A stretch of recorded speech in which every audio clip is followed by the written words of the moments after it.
आदाब नाज़रीन, मैं हूं सनम एजाज और आप देख रहे हैं ग्राउंड रिपोर्ट। और ग्राउंड रिपोर्ट में सबसे पहली खबर हम श्रीनगर के इनकाउंटर की करेंगे। श्रीनगर का नवा कदल डाउनटाउन का इलाका, रात करीबन 1:30 बजे गोलियां चलने की आवाज़ आती है और जोर की चलनी इस गोलियों की आवाज़ें सुनने के साथ ही शहर श्रीनगर में खबर यही चलने लगी कि इनकाउंटर हो रहा है। और करीबन 2 साल बाद शहर श्रीनगर यानी डाउनटाउन के इलाके में इनकाउंटर हो रहा है। और इसी खबरों के फौरन बाद ही श्रीनगर में इंटरनेट मोबाइल इंटरनेट भी बंद हो गया और कुछ मोबाइल फोन्स भी बंद होना शुरू हुए। और जब इंटरनेट बंद हुआ, मोबाइल बंद हुआ, तो पता यही बताया जाने लगा कि वाकई में इनकाउंटर हुआ है। और डाउनटाउन के नवा कदल में हुए इस एनकाउंटर के दौरान रात करीबन 1:30 बजे जो गोलीबारी सुनाई दी, उसके बाद वो रुक गई और करीबन सुबह 4 बजे तक ये गोलीबारी रुकी रही। इस बीच में हल्के हल्के जो धमाकों की, छोटे छोटे धमाकोों की आवाजें भी आने लगी, लेकिन सुबह 4 बजे एक बार फिर जोर की गोलाबारी सुनाई दी और फिर एक बार फिर खामोशी छाई रही। इस बीच में एकतरफा गोलियां भी चलती रही और बताया गया कि फोर्सेस के लोग गोलियां चला रहे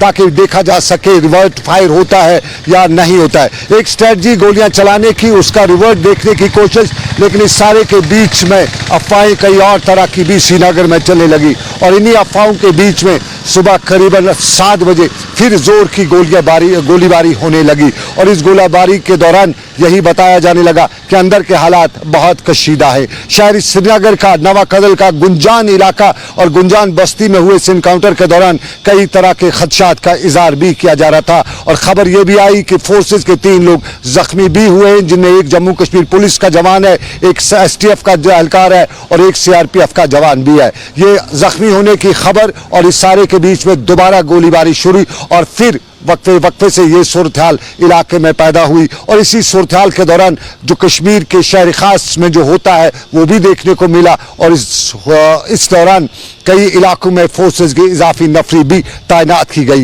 ये बात चलती रही, इनकाउंटर की गोलीबारी कभी रुक रही थी, कभी चल रही थी और करीबन 12 बजे जोर की आवाजें सुनाई दी। उस बीच में इलाके से धुआं भी उठता दिखाई दिया। ये वहां के इलाके की सूरत हाल, लेकिन इसके फौरन बाद फिर गोलीबारी रुक गई और फिर 1:30 बजे जोर की गोलीबारी हुई। और 1:30 बजे हुई गोलीबारी के बाद यही बताया गया कि 2 मिलिटेंट मारे जा चुके हैं। और 2 मिलिटेंटों के मारे जाने की खबर की तस्दीक भी बाद में डीजी जम्मू कश्मीर ने एक प्रेस कॉन्फ्रेंस में की। और इस प्रेस कॉन्फ्रेंस में उन्होंने बताया कि इस एनकाउंटर में 2 मिलिटेंट मारे गए हैं, जिनमें से एक का ताल्लुक जुनैद अशरफ सहराई का नाम उन्होंने बताया और उसके साथ दूसरे का नाम तारिक अहमद साकिन पुलवामा के बतौर की गई। आपको बताते चले, जुनैद अशरफ सहराई का हिजबुल मुजाहिदीन में पिछले साल ही शामिल हुआ था और वो कोड नाम अम्मार खान के नाम से भी जाना जाता था। और जुनैद अशरफ सहराई हुर्रियत के सीनियर लीडर सईद अशरफ सहराई के फर्जंद है। कुपवाड़ा के वादी लोलाब के टकीपोरा में पढ़ाई करने के बाद जुनैद ने कश्मीर यूनिवर्सिटी से PG किया है, MBA किया है और MBA करने के बाद वो पिछले साल ही मिलिटेंसी ज्वाइन किए थे। और उसके बाद कई तरह के मामलात भी देखने को मिले थे। और पिछले दिनों जब रियाज न्यायकू का एनकाउंटर हुआ था, उस एनकाउंटर के दौरान भी पहले ये बताया गया था कि ये जुनैद भी इस एनकाउंटर में है, इस जगह पे मौजूद है, लेकिन उसका ऐसा बाद में नहीं हुआ। और आज करीबन 5 दिन बाद ही जुनैद अशरफ सहराई को श्रीनगर में डाउनटाउन के इलाके में इस एनकाउंटर के दौरान मारा गया। और श्रीनगर में इस सारी सूरत के दौरान कई और तरह के मामलात जो श्रीनगर में इन हालात के दौरान देखे जाते हैं वो भी देखने को मिले। और वादी लुलाब में भी, खासतौर पर टिक्कीपोरा में भी इस तरह के हालात जो हड़ताल वगैरह है वो देखने को मिली। और यहाँ पे आपको बताते चले, DG कश्मीर ने प्रेस कॉन्फ्रेंस के दौरान कई मामलात का खुलासा भी किया, मौत की तस्दीक भी की और मौत के साथ साथ मिलिटेंसी की तादाद भी इस वक्त कश्मीर में क्या है, ये DG कश्मीर ने इस प्रेस कॉन्फ्रेंस के दौरान बताया। पिछली रात का जो ऑपरेशन है, इसमें 2 टेररिस्ट मारे गए हैं और दोनों की पहचान हमारे पास आ गई। एक तो श्रीनगर शहर से ही है, जुनैद अशरफ खान, और दूसरा पुलवामा से है, तारिक अहमद शेख। जुनैद अशरफ खान जैसा कि जानते हैं, हुर्रियत के जो चेयरमैन है इस वक्त, मोहम्मद अशरफ खान, उनका बेटा है, सबसे छोटा बेटा है, जो 2 साल पहले मिलिटेंसी ज्वाइन कर गया था। तब से लेकर के इसके 3-4 जिलों के अंदर एक्टिव होने की खबर थी। ज्यादातर बडगाम, पुलवामा, शोपियां और श्रीनगर के एरिया में इसका बीट रहता था। और इसका दूसरा साथी सिर्फ मार्च के महीने में ही उसने हिजबुल मुजाहिदीन को ज्वाइन किया था, जो इसके साथ रात के एनकाउंटर में मारा गया। जुनैद अशरफ सहराई का जब से जो एक्टिव है, कम से कम आधा दर्जन केसेस में, जो क्रिमिनल केसेस है, उसमें इसकी इन्वॉल्वमेंट थी, ये वांटेड था। और काफी जगह पे सिविलियन लोगों को मारपिटाई, उनको थ्रेटनिंग करना, फोर्सेस के ऊपर अटैक्स, जैसे त्राल के एरिया में, श्रीनगर के एरिया में, उसमें इसकी शमूलियत थी। इस वक्त जो हिजबुल मुजाहिदीन का डिविजनल कमांडर था, जो सेंट्रल कश्मीर के एरिया को भी देख रहा था, और इसके साथ साथ इसकी जो बीट है वो, जैसे मैंने कहा, वो पुलवामा और शोपियां की तरफ में भी बीच में रहती थी। हमारी कोशिश है कि श्रीनगर शहर को पीसफुल रखा जाए, मगर दुश्मन की कोशिश यहां पर रहती है कि श्रीनगर शहर क्योंकि सेंटर है एक्टिविटी का, और इसको किसी न किसी तरीके से डिस्टर्ब किया जाए। ग्रेनेड्स जो बहुत बार जहां पर हुए, उनका लिंकेज भी ज्यादातर हिजबुल मुजाहिदीन के जो एक्टिविस्ट हैं और बाकी ऑर्गेनाइजेशन के एक्टिविस्ट हैं, वो पुलवामा से भी और नॉर्थ कश्मीर दोनों साइड से आकर के, अवंतीपुरा से आकर के जहां पर इस तरह की कार्रवाइयां करते रहे। और उन तमाम तर केसेस की तफ्तीश, जैसे मैंने कहा, कामयाबी से हुई, जिसका नतीजा ये हुआ कि जितने भी मॉड्यूल तैयार करते थे जो ग्रेनेड फेंकने के शहर के अंदर, वो तमाम तर मॉड्यूल जो है वो टाइम टू टाइम बस्ट होते रहे।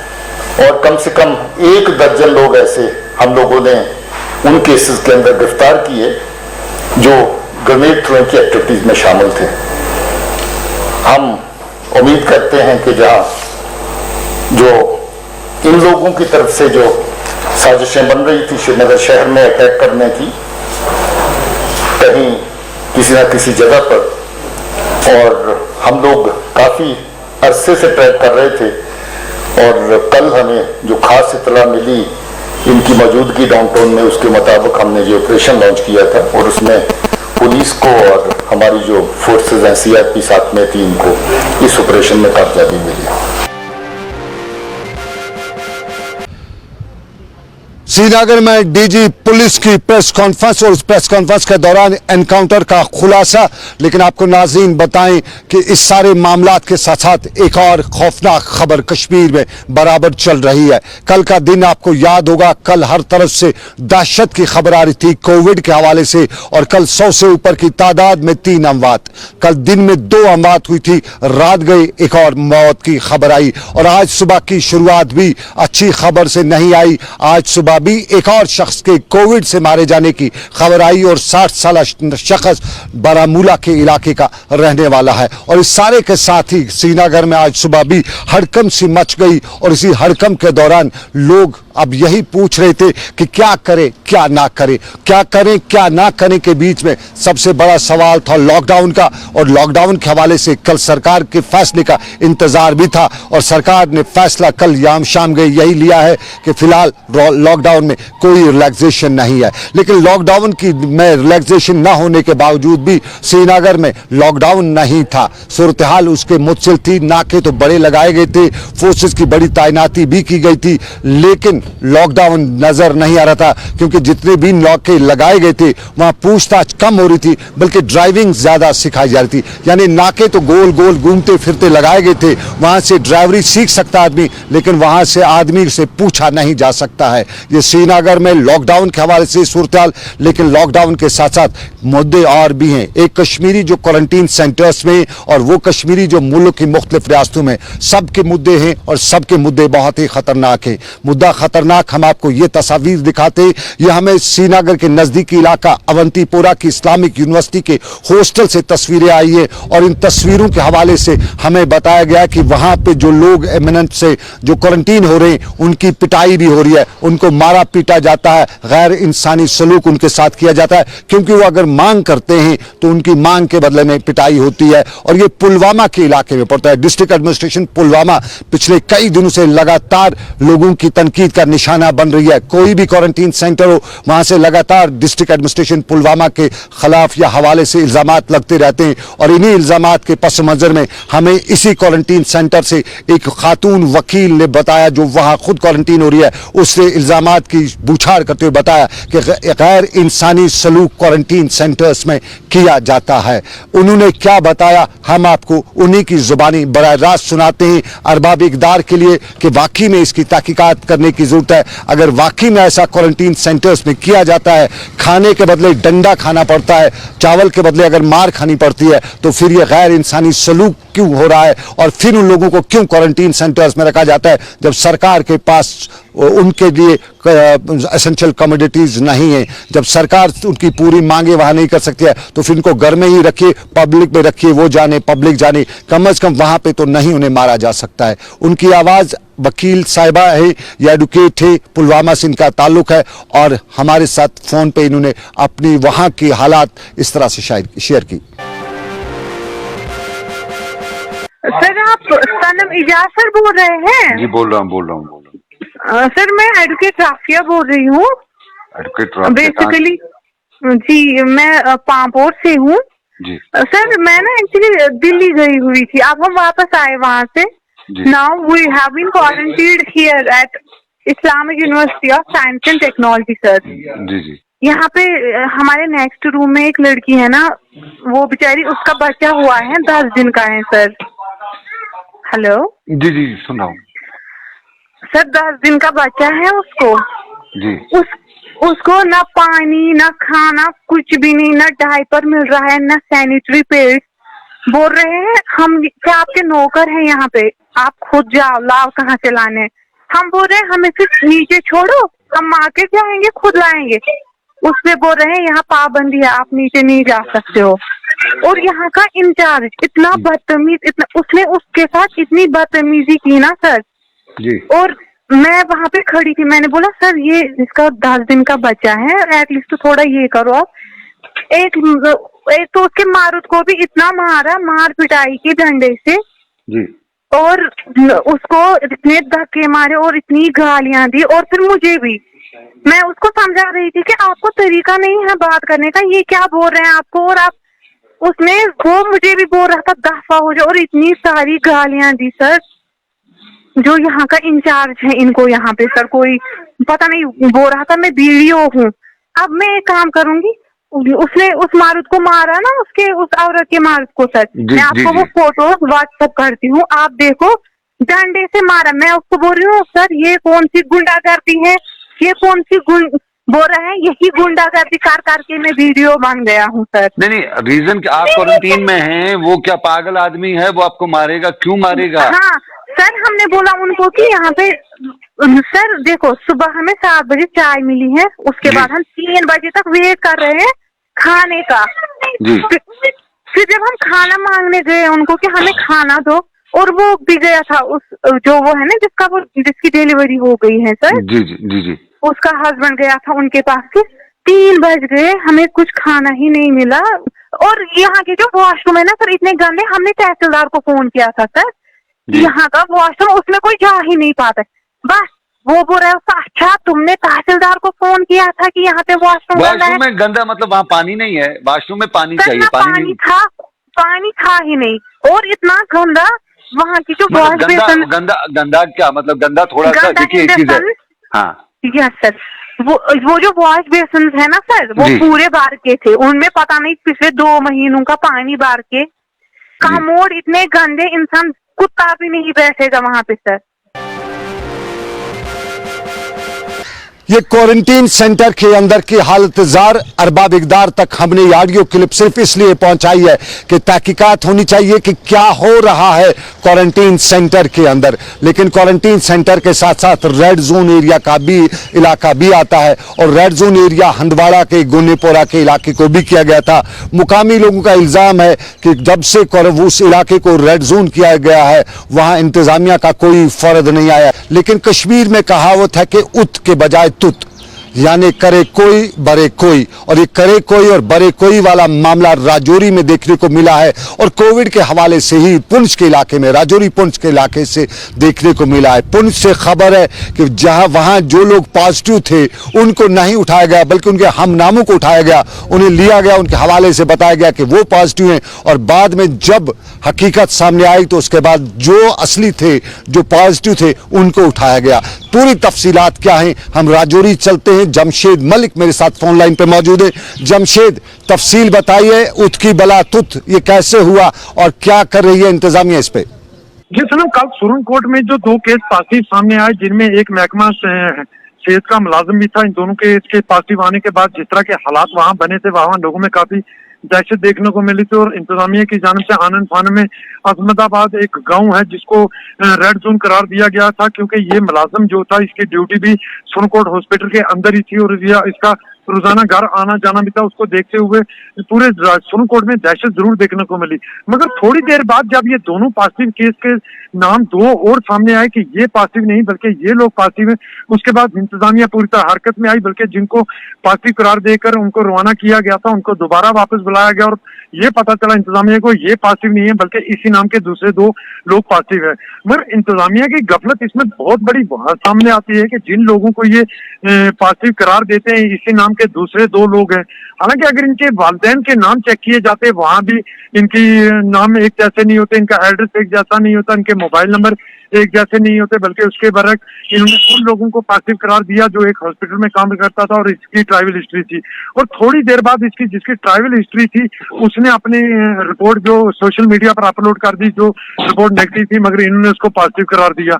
उसके बाद अब इंतजामिया की तरफ से इस 4 लोगों के नाम जो एक जैसे इनके नाम है, इन दोबारा को क्वारंटाइन सेंटर भेज दिया गया और उनके दोबारा टेस्ट किए जाएंगे। हालांकि रात को लोगों में जिस तरह इंतजामिया के खिलाफ गम गुस्सा था उसको देखते हुए इंतजामिया की तरफ से रात को ही सुरनकोट में ऐलान करने शुरू कर दिए गए थे कि सुरनकोट को मुकम्मल तौर पर कारोबारी सरगर्मियां हो या गाड़ियों की आवाजाही हो पूरी तरह पाबंदी लगा दी गई है और सुरनकोट आज पूरी तरह बंद रखा गया है। क्योंकि अगर हम सुरनकोट की बात करें, पुंछ जिला से जो पहला केस पॉजिटिव सामने आया था उसमें भी इंतजामिया की बड़े पैमाने पर गफलत देखने को मिली थी क्योंकि इंतजामिया की तरफ से उस शख्स को 15 दिन क्वारंटाइन सेंटर रखने के बाद फिर उसको अपने घर भेज दिया गया था। इस दौरान उसका टेस्ट किया गया था, जब तक उसकी टेस्ट की रिपोर्ट आती, रिपोर्ट का इंतजार किए बिना उस बंदे को घर भेजा गया और जब वो बाद में उसकी रिपोर्ट आती पॉजिटिव आती है तो उसके बाद इंतजामिया पूरी तरह हरकत में आई। और दूसरे केस में भी अगर हम ये कहें कि पुंछ इंतजामिया इसके लिए पूरी तरह अभी तक तैयार नहीं है, गलत नहीं हुआ क्योंकि 3 ही केस पॉजिटिव आने के बाद वहां के हालात का जायजा खुद ही लगाया जा सकता है कि पहले केस के बाद ही सुरनकोट में हालात कैसे बने। ये तफसील से ये थोड़ा बताएं हमें, ये पुंछ में वाक़ा पेश आया या राजौरी में पेश आया है, थोड़ा सा इसकी तफसील हमें बताएं। जी सनम, ये सरहदी जिला पुंछ का सुरनकोट का इलाका है जहां ये वाक़ा पेश आया क्योंकि कल राजौरी और पुंछ से 4 केस पॉजिटिव सामने आए थे जिसमें 2 का ताल्लुक राजौरी से था और 2 का ताल्लुक सुरनकोट से था।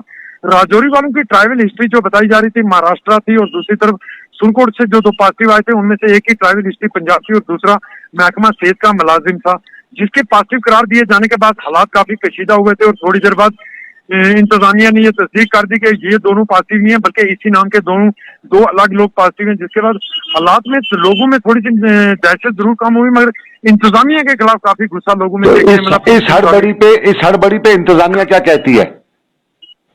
इंतजामिया ने देर आकर बेलाकर आज डीसी राजौरी पुंछ ने प्रेस कॉन्फ्रेंस कर इस बात को तस्लीम किया कि ये गलतफहमी हुई है कहीं ना कहीं, मगर उन्होंने ये भी साथ में कहा कि इन 4 लोगों के नाम एक ही जैसे जो अलग अलग क्वारंटाइन सेंटरों में थे, उसके बाद जो पॉजिटिव आए हैं इनके नाम एक ही जैसे थे। इसको अब दोबारा 4 लोगों को क्वारंटाइन सेंटर भेज दिया गया और इन 4 लोगों के दोबारा टेस्ट किए जाएंगे ताकि ये पता चल सके कि इन दोनों में से 4 में से कौन से 2 लोग वो हैं जो पॉजिटिव हैं और 2 लोग जो ऐसे हैं जो बिल्कुल सेहतियाब। बहुत शुक्रिया जमशेद मलिक पूरी जानकारी के लिए। पुंछ के हवाले से उत की बला तुत और उस पर जमशेद मलिक पूरी तफसील बता रहे थे। इंतजामिया क्या कह सकते हैं कि खिस्सानी बिल्ली खंबा नोचे वाली कहानी हो सकती है, अब इंतजामिया तो वही करेगी। लेकिन अच्छी खबरें भी हैं, जहां एक तरफ से कोविड के हवाले से बुरी खबरें, अच्छी खबरें भी है। और इन अच्छी खबरों में अनंतनाग में आज 26 के करीब उन पेशेंट्स को क्वारंटीन सेंटर्स में जिन्हें रखा गया था, जिनका ट्रीटमेंट हो रहा था, उन्हें आज वहां से रवाना किया खैर आफियत के साथ, सेहतियाब होकर उन्हें घरों के लिए रवाना भी किया। डिस्ट्रिक्ट एडमिनिस्ट्रेशन भी वहां पे मौजूद थे, जिला तरक्याती कमिश्नर भी मौजूद थे और जिला तरक्याती कमिश्नर के मौजूद होने के मौके पर उन्होंने यहां खुशी का इजहार भी किया। यह अनंतनाग की खबर, लेकिन पटन से इलाके में कल एक केस पॉजिटिव आया है और पूरे इलाके में हड़कंप मची हुई है। पटन के नजदीकी इलाकों में पिछले दिनों बड़ी तादाद में पॉजिटिव आए थे, लेकिन पटन के गोरीपुरा इलाके में गाँव में एक पॉजिटिव केस के आने के बाद इंतजामिया पूरी तरह से मुतरिक हो चुकी है और इंतजामिया जहां क्वारंटीन कर रही है वहां घर घर जाते हुए लोगों को बता भी रही है और बताने के साथ साथ इंतजामिया की पूरी टीमें वहां पे लगी हुई हैं। और कुपवाड़ा में भी खुशी का माहौल था। कुपवाड़ा में भी कुछ पेशेंट जो क्वारंटीन हुए थे, जो अस्पताल में एडमिट हुए थे, वो सेहतियाब होकर घरों को वापस रहे हैं और वहां की इंतजामिया, वहां के दूसरे लोग जो हैं वो खुशी का इजहार तो करेंगे। और इंतजामिया ये भी बता रही थी कि उन्होंने हर चीज उन्हें प्रोवाइड की है, लेकिन कितना सही बोला ये हम नहीं बताएंगे क्योंकि पिछले दिन लगातार हमें कुपवाड़ा के डिस्ट्रिक्ट हॉस्पिटल से खबरें नेगेटिव आती थी। लेकिन हम कश्मीरी की बात करें, इन हालात में हर कोई पॉजिटिव नहीं नेगेटिव रहना चाहता है, कहता है कि नेगेटिव हूं, लेकिन कश्मीरी के पॉजिटिव होने की खबरें आपको हर बार मिलती रहेंगी। दुनिया के बाकी पहलुओं में वो पॉजिटिव है और कश्मीरी नौजवान जो मुल्क की मुख्तलिफ रियासतों में जॉब करे थे, इस वजह से अपना जॉब खो बैठे, लेकिन कश्मीर आने के बाद भी उन्होंने अपनी हिम्मत नहीं हारी है और मुल्क की मुख्तलिफ रियासतों में जो तजुर्बा है उसका उन्होंने इस्तेमाल कश्मीर में करते हुए अपनी मदद आप करो, लोगों की मदद करो वाला फार्मूला है। एक ऐसा ही नौजवान हमारे साथ आज मौजूद है, हम उनसे मिलाते हैं वो किस तरह से खुद का अपनी भी कमाई कर रहे हैं, अपनी भी मदद कर रहे हैं, अपने लोगों की भी मदद कर रहे हैं, मुल्क की मुख्तलिफ रियासतों का तजुर्बा और उसका इस्तेमाल जम्मू कश्मीर में कर रहे हैं। जी मैं पहले फ्लिपकार्ट में बाहर जॉब करता था बेंगलोर में। मैंने पढ़ाई भी ग्रेजुएशन वहीं से किया था, तो मैंने वहाँ पर 2-3 कंपनीज में काम किया था। तो फिर 2019 में वापस आया मैं। तो आप यहाँ पे क्या कर रहे हो इस कोविड के दौरान? यहाँ पे किस तरह की मदद कर, अपनी मदद कर रहे हो, लोगों की मदद कर रहे हो? जी मेरा जो एक्सपीरियंस था ई कॉमर्स का, मैंने एक प्लेटफॉर्म यहाँ पर बनाया पनून बास्केट वेबसाइट भी है और मोबाइल एप्लीकेशन भी है गूगल प्ले स्टोर पे। तो मैं क्या कर रहा हूँ, होम डिलीवरी कर रहा हूँ ना ग्रॉसरीज का, चाहे वो फ्रूट्स हो, वेजिटेबल्स हो या डेली नीड्स हो। तो जैसे मैं आज पैम्पलेट्स दे रहा था, इस पर साफ साफ लिखा है stay at home and stay safe. तो क्योंकि मैं लोगों को बताना चाह रहा हूं कि आप घर पे बैठिए, हम आपका जो ग्रॉसरीज है वो हम डोर स्टेप्स डिलीवर कर सकते हैं। ये घर तक ले जाने में एक्स्ट्रा चार्ज वगैरह तो नहीं करते हो? जी एक्चुअली हमारा जो वेयर हाउस है वो लसजन में है। अगर दूर दराज होते, एग्जाम्पल हमने HMT में भी डिलीवरी किया है, अभी लाल बाजार में किया है, एयरपोर्ट रोड किया है, तो थोड़ा सा हम 30 to 50 रुपये चार्ज करते हैं और जो नियर अराउंड्स होते हैं तो उनको हम फ्री डिलीवरी करते हैं सर। और आबिद से आपने बात की, आबिद कश्मीर का नौजवान बाहर काम कर रहा था, कोविड की वजह से वापस कश्मीर आया और यहाँ पे जहाँ अपना कारोबार शुरू किया है, कहीं न कहीं लोगों तक पहुँचने की कोशिश कर रहा है, पहुँचाने की कोशिश भी कर रहा है। साफ जाहिर है इन हालात में अगर किसी के पास 10 रुपए की कमाई होती है तो बड़ी कमाई भी बन सकती है इन हालात में। लेकिन हमारे यहाँ एक और कमाई भी है, वो है सरकार को लूटने की कमाई, सरकारी इमलाक को लूटने की कमाई। सरकारी इमलाक यानी जंगलात को लूटा जा रहा है अनंतनाग में, और अनंतनाग में लूटे जाने की हमारी खबरों के बाद इंतजामिया भी हरकत में आई और कहीं न कहीं कोशिश की उसको कब्जा जो सरकारी